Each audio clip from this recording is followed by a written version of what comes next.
ஆக்சுவலாக குளியல் பொடிக்குங்க வேப்பலை குப்பைமேனி தலை அரப்பு இதெல்லாம் காய வச்சுருக்கோங்க. ஆக்சுவலாக நம்மளோட ஃபேஸ் பேக்குக்கான இன்க்ரீடியன்ஸுங்க நம்ம தோட்டத்தில் இருந்தே எடுத்துகிட்டு வந்து டெய்லியும் நம்ம காய வச்சு வச்சுருவோங்க. நம்ம எல்லாத்துக்கும் கொடுத்துட்ருக்கோங்க. ஃபேஸ் பேக்காங்க கத்தாழைங்க, ஆவாரம் பூ, பன்னீர் ரோஸுங்க, செம்பருத்தி பூ, சங்குப்பூ, பீட்ரூட்டுங்க, பச்சைப்பயிறுங்க, பப்பாயாங்க, கடலெண்ணெய் பண்ணிகிட்டு இருக்கோங்க, ஃபேஸ் பேக் பண்ணிகிட்டு இருக்கோங்க. அப்புறம் ஹெர்பல் ஆயில் பண்ணிகிட்டு இருக்கோங்க. தென்னந்தோப்புல வந்து விழுற தேங்காயெல்லாம் நம்ம வீட்டுக்கு தேங்காய் அரைச்சது. எல்லாரும் தேங்காய் கேட்க ஆரம்பிச்சாங்க குழந்தைங்களுக்குங்க. ஸ்கின்னுக்கு போடுறதுக்கு டாக்டர்ஸ் எல்லாம் நிறைய பேர் ஆக்சுவலாக கேட்டாங்க. ஆயில் புல்லிங் பண்ணுறதுக்கு கடலெண்ணெய் பண்ணிட்டு இருக்கோங்க. அப்புறம் ஹெர்பல் ஆயில் பண்ணிட்டு இருக்கோங்க. அவங்களோட ஃபார்ம்லேருந்தே எடுத்த சோளம் அதை வந்து பவுட்ரு பண்ணி இப்போ அந்த மாவை வந்து மிக்ஸ் பண்ணி அது ஊறணுமாக்கும். அதாவது 3 பங்கு நம்ம தோசை மாவு எடுத்தோம்னா 1 பங்கு இது போட்டுக்கலாங்க. நம்ம தோசை பணியாரத்துக்கு ஏற்ற மாதிரி கன்சிஸ்டன்சி. அதாவது குழந்தைங்க வந்து சோளம்னு சொல்லி கொடுத்தா சாப்பிட மாட்டாங்க.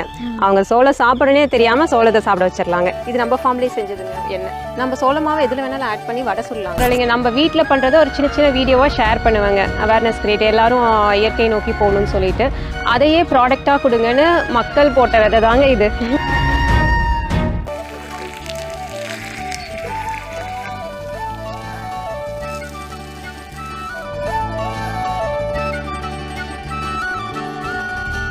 இது ஆக்சுவலாக நம்மளோட ஃபேஸ் பேக்குக்கான இன்க்ரீடியன்ஸுங்க நம்ம தோட்டத்தில் இருந்தே எடுத்துகிட்டு வந்து டெய்லியும் நம்ம காய வச்சு வச்சுருவோங்க. நல்லா வெயிலில் காய வச்சு நல்லா அரைச்சி மிஷினில் கொடுத்து அரைச்சிங்க நம்ம எல்லாத்துக்கும் கொடுத்துட்ருக்கோங்க. ஃபேஸ் பேக்காங்க. ஆமாங்க, நம்ம தோட்டத்தில் இருக்கிறதேங்க கத்தாழைங்க, ஆவாரம் பூ, பன்னீர் ரோஸுங்க, செம்பருத்தி பூ, சங்குப்பூ, பீட்ரூட்டுங்க. பீட்ரூட் அது இதுவா இல்லை? இல்லைங்க, பீட்ரூட் அப்படியே சீவி போட்டுருவோங்க. ஃபுல்லாகவே ஃபுல் பீட்ரூட்டேங்க. பீட்ரூட் அப்புறம் பச்சைப்பயிறுங்க எல்லாமே போட்டு அரைச்சி கொடுத்துட்ருக்கோங்க. மஞ்சள், பின்னாடி ஒன்று பப்பாயாங்க. அந்த ப்ராசஸ் எவ்வளோ நேரம் ஆகும்? லைக் அதை காய வச்சு அரைக்க 1 வீக் ஆகுங்க. ஆக்சுவலாக நாங்கள் ஒவ்வொருமே 15 கிலோ போடுவோங்க. பன்னீர் ரோஸ் மட்டும் 20 கிலோவாக போடுவோம் ஒவ்வொரு பேட்ச்லேயுமேங்க. போட்டு ஒரு பேட்சாக நாங்கள் அரைச்சிடுவோங்க. அப்புறம் சேல் ஆக அடுத்தடுத்த பேட்ச் பண்ணிகிட்டே இருப்போங்க. அண்ட் எல்லாமே உங்கள் தோட்டம்? ஆமாங்க. இப்போ இந்த பூவெல்லாம் நம்ம டெய்லியும் பூத்துருங்க. இதை நம்ம டெய்லி பொறிச்சு காய வச்சுருவோங்க. ஆக்சுவலாக குளியல் பொடிக்குங்க வேப்பலை குப்பைமேனி தலை அரப்பு இதெல்லாம் காய வச்சுருக்கோங்க. ஓ, இதை தாண்டி என்னென்ன விஷயம் பண்ணிட்டு இருக்கீங்க ஃபேஸ்? ஆமாங்க, நாம் வந்து கடலை போடுறோங்க. நம்ம ஃபைல்லேங்க கடலெண்ணெய் கொடுத்துட்ருக்கோங்க. மரசக்கிலேயே ஆட்டிங்க. தென்னந்தோப்பு இருக்குங்க. தென்னந்தோப்பு தான் ஃபஸ்ட்டு நாங்கள் பிள்ளையார் சொல்லி போட்டதேங்க. தென்னந்தோப்புல வந்து விழுற தேங்காயெல்லாம் நம்ம வீட்டுக்கு தேங்காய் அரைச்சது. எல்லாரும் தேங்காய் கேட்க ஆரம்பிச்சாங்க குழந்தைங்களுக்குங்க.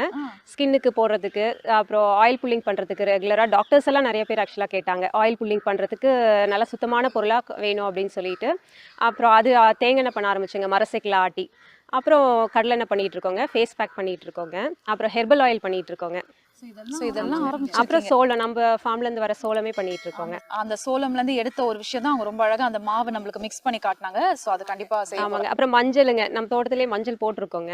மஞ்சள் வாங்கி பறிச்சு இப்போ எல்லாம் கொடுக்க போகிறோங்க. சமைக்கிறதுக்கு